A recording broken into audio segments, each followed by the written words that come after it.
નમસ્તે વિદ્યાર્થી મિત્રો.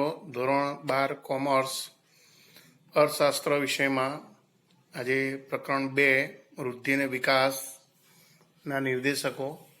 આ પ્રકરણની અંદર આપણે અગાઉ પ્રશ્નોની ચર્ચા કરી ગયા કે જેમાં વિકાસના નિર્દેશકો એટલે શું.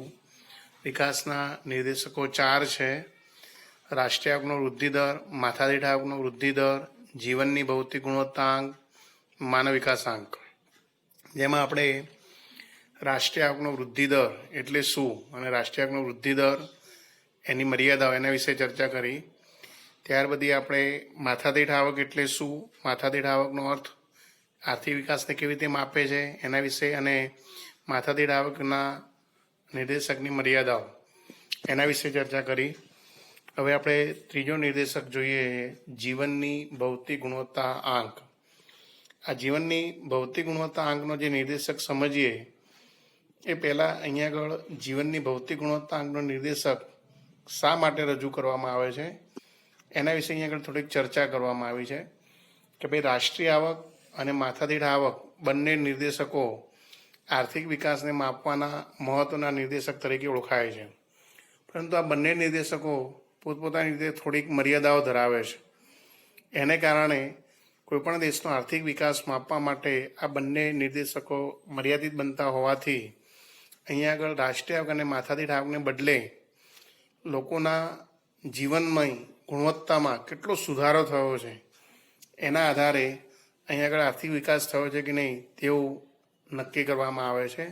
અને એટલા માટે જ અહીંયા આગળ આર્થિક વિકાસનો હેતુ હંમેશા લોકોના જીવન ધોરણમાં સુધારો કરવાનો હોય છે. તેથી કોઈપણ દેશમાં આર્થિક વિકાસ થયો છે તો બીજા દેશો કરતાં કેટલો વધારે કે ઓછો છે તે માટે માનવ જીવનની ભૌતિક ગુણવત્તાનો નિર્દેશક સ્વીકારવામાં આવ્યો છે.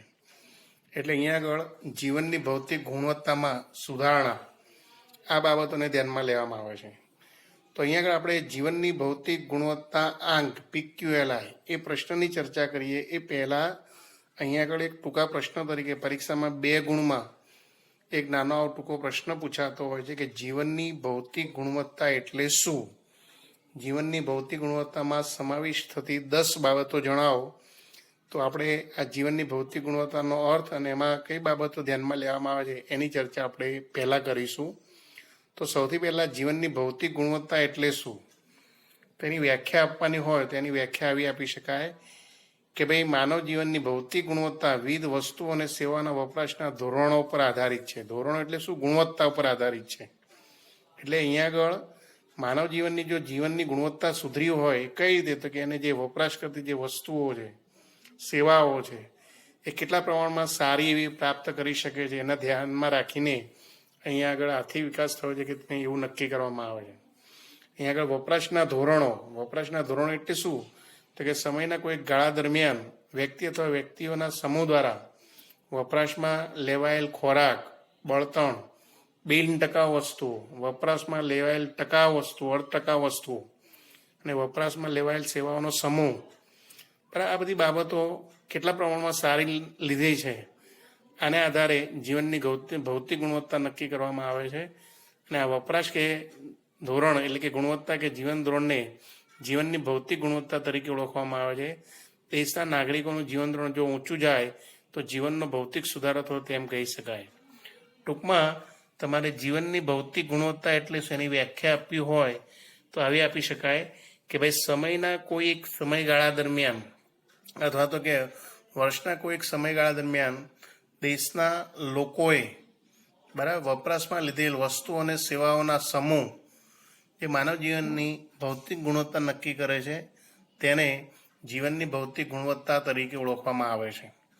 બરાબર, તો એક આ વ્યાખ્યા યાદ રાખવાનું કે સમયના કોઈક ગાળા દરમિયાન વ્યક્તિ અથવા વ્યક્તિઓના સમૂહ દ્વારા વિવિધ વસ્તુઓ અને સેવાઓના વપરાશના ધોરણ કે જીવન ધોરણમાં થતા સુધારાના અંદાજને જીવનની ભૌતિક ગુણવત્તા તરીકે ઓળખવામાં આવે છે. તો એક આ વ્યાખ્યા અહીંયા ચોપડીમાં આપી છે એ પ્રમાણે પણ તમે લખી શકો કે ભાઈ કોઈ એક વર્ષના ગાળામાં દેશના લોકોએ વપરાશમાં લીધેલ વસ્તુઓ અને સેવાઓના સમૂહ માનવ જીવનની જે ભૌતિક ગુણવત્તા નક્કી કરે છે તેને જીવનની ભૌતિક ગુણવત્તા તરીકે ઓળખવામાં આવે છે. આ જીવનની ભૌતિક ગુણવત્તા નક્કી કરવા માટે વસ્તુઓ અને સેવાઓમાં મુખ્યત્વે નીચેની આ જુદી જુદી 10 બાબતોનો સમાવેશ થાય છે. આ નીચેના 10 ઘટકોનો સમાવેશ થાય છે. બરાબર. તો આ 10 ઘટકોના આધારે અહીં આગળ વ્યક્તિના જીવન ધોરણમાં સુધારો થયો છે કે નહીં તે નક્કી કરી શકાતું હોય છે, અને એના આધારે દેશમાં આર્થિક વિકાસ થાય છે કે નહીં તે નક્કી કરી શકાતું હોય છે. તો કે અહીંયા આગળ જીવનની ભૌતિક ગુણવત્તામાં સમાવેશ થતી 10 બાબતો કઈ તો કે ખોરાક.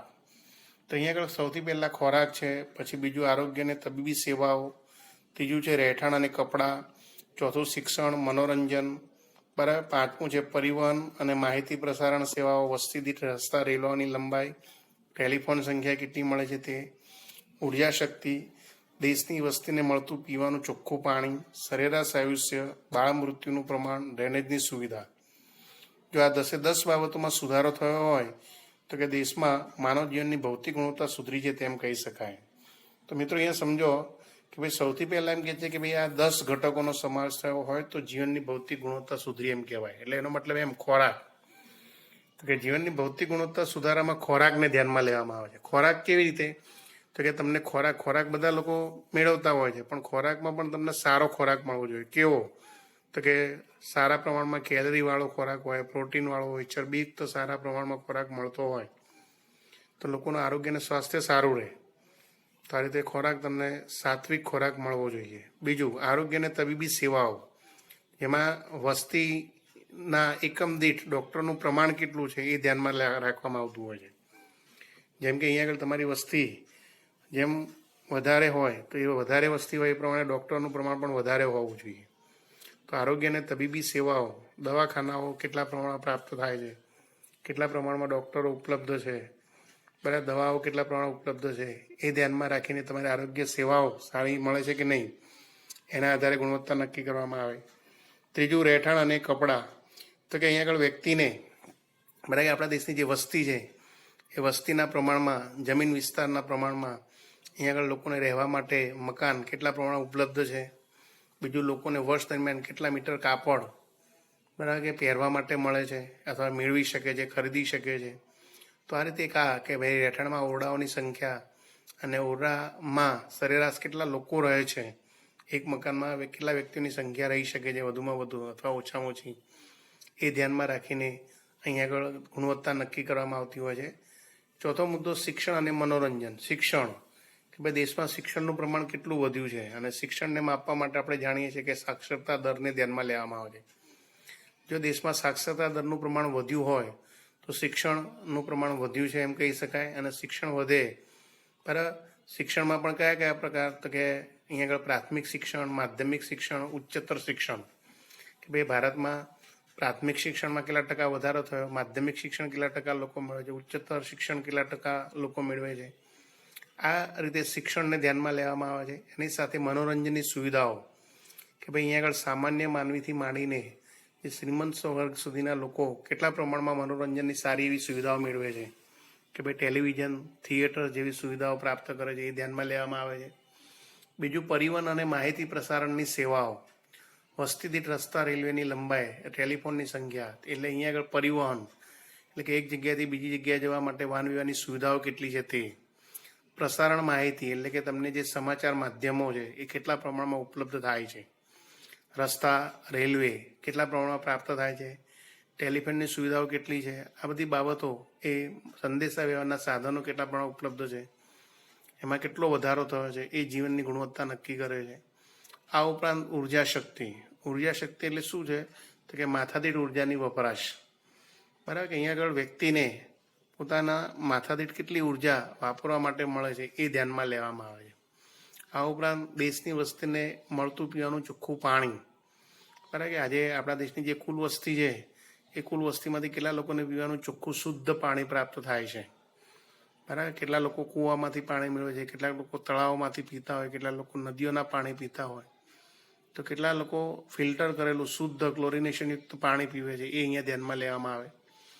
સરેરાશ આયુષ્ય તો કે અહીંયા આગળ લોકો હવે કેટલું લાંબુ આયુષ્ય ભોગવતા થયા છે એ ધ્યાનમાં લેવામાં આવે છે. કે ભાઈ પહેલાં આપણા દેશમાં આરોગ્યની સુવિધાઓ સારી ન હતી ત્યારે લોકો ખૂબ જ ટૂંકું જીવન જીવતા હતા અને કારણ કે રોગોને કારણે મૃત્યુ પામતા હતા, પરિણામે લાંબુ આયુષ્ય ભોગવતા ન હતા. પરંતુ જો હવે આરોગ્યની સુવિધાઓ વધી હોય તો લોકોનું સરેરાશ આયુષ્ય કેટલું વધ્યું છે એ જીવનની ગુણવત્તા નક્કી કરે છે. તો આ રીતે સરેરાશ આયુષ્ય સાથે સાથે નવમો મુદ્દો છે બાળ મૃત્યુ દરનું પ્રમાણ ધ્યાનમાં લેવામાં આવે છે કે ભાઈ પહેલાં આરોગ્ય સુવિધાના અભાવે ઘણા બધા બાળકો મૃત્યુ પામતા હતા. જન્મતાની સાથે મૃત્યુ પામતા હતા, જન્મના અમુક સમય પછી મૃત્યુ પામતા હતા. બરાબર, આ બાળ મૃત્યુ દરની સંખ્યા પહેલાં વધારે હતી, પરંતુ હવે જો આરોગ્યની સુવિધાઓ વધી હોય, ડૉક્ટરો, તબીબી સેવાઓ, હોસ્પિટલ, આ બધી સુવિધાઓ વધી હોય તો બાળ મૃત્યુ દરનું પ્રમાણ ઘટવું જોઈએ. અને જો બાળ મૃત્યુ દર ઘટ્યું હોય તો એનો મતલબ આરોગ્ય વિષયક સુવિધાઓ વધી છે અને તેથી જીવનની ગુણવત્તા સુધરી એમ કહી શકાય.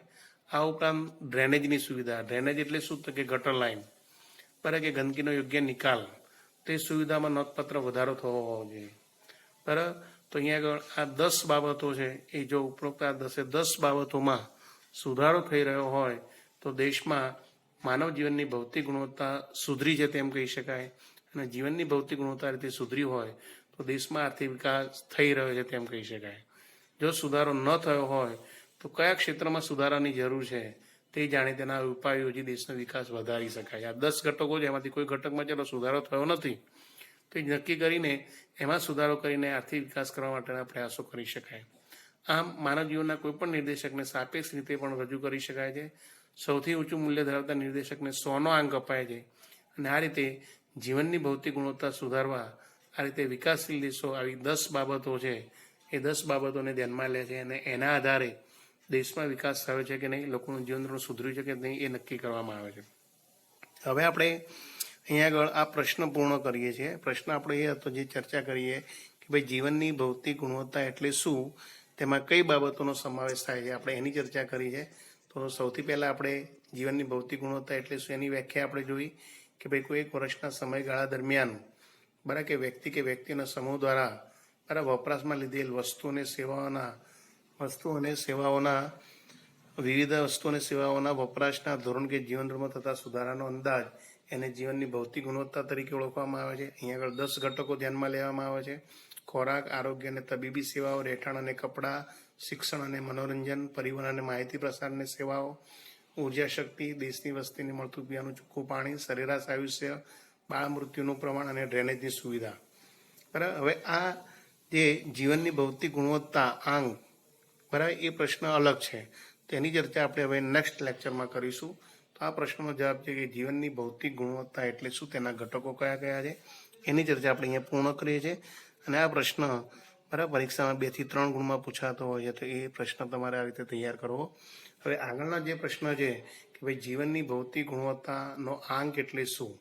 હવે આ જીવનની ભૌતિક ગુણવત્તાનો આંક પ્રોફેસર મોરિસે રજૂ કર્યો છે.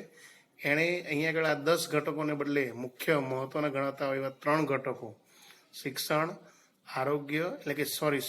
અપેક્ષિત આયુષ્ય અને બાળ મૃત્યુ દર, આ 3 ઘટકોને આધારે PQLIની રચના કરી છે. એ પ્રશ્ન પર કે વિસ્તૃત છે એટલે એની ચર્ચા હવે આપણે નેક્સ્ટ વિડીયોમાં કરીશું. તો જે ત્રીજો ઘટક કહેવાય છે કે જીવનની ભૌતિક ગુણવત્તાનો આંક, આ નિર્દેશકની ચર્ચા હવે પછીના આપણે નેક્સ્ટ વિડીયોમાં કરીશું. તો જે આપણે આ જીવનની ભૌતિક ગુણવત્તા એટલે શું, તેના નિર્દેશકો તેના ઘટકો, એ પ્રશ્નનો જવાબ લખીને મોઢે કરી દેવો. અને PQLIની ચર્ચા હવે આપણે